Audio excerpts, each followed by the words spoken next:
2వ అధ్యాయము 5వ వచనము.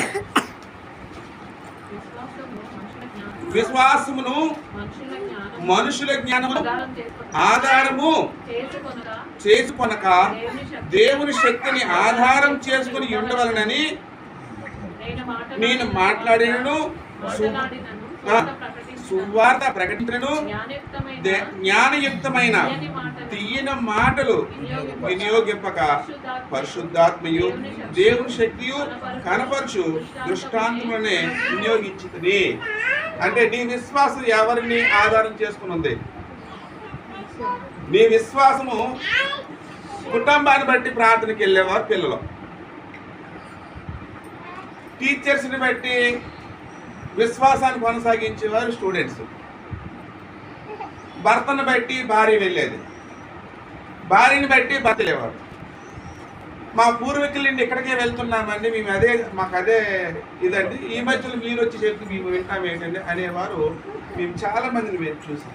మా గ్రంథం ఏం చెప్తున్నాం సార్ ఆలోచించండి అంటే, మా గ్రంథం తప్పండి మా అయ్యగారితో మాకు పని. అంటే దేన్ని బట్టి యొక్క అవకాశం వచ్చింది? దేన్ని బట్టి అవకాశం వచ్చింది అంటే దేవుడు నీకు ఇచ్చిన స్వేచ్ఛను బట్టి. అమ్మా అర్థమైంది ఆ విషయము? దేవుడు నీకు ఇచ్చిన అంటే మానవాళికి ఇచ్చిన స్వేచ్ఛను బట్టి ఈ గ్రంథంలో ఉన్న సత్యాన్ని కూడా గ్రహించి ఏం చేస్తున్నాడంటే తన స్వేచ్ఛను దుర్వినియోగం చేస్తున్నాడు. నిజమంటారా కాదంటారా? నిజమంటారా కాదంటారా?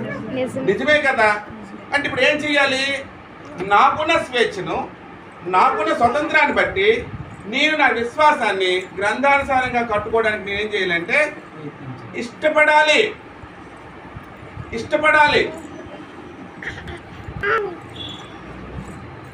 అంటే చాలా మందికి ఏం అలవాటు అయిపోయిందంటే ఎలాగ అలవాటు అయిపోయిందంటే వీరు ఎలాగే చెబుతారులే అన్నది ఒకరికి, మరొకరు ఏమంటారంటే దేవుడు వీరికి ఇలా బయలుపరిచాడు కనుక వీళ్ళు ఇలా చెబుతారు, ఇంకొకరికి ఇంకోలా బయలుపరిచాడు, ఇంకొకరికి ఇంకోలా బయలుపరిచాడు.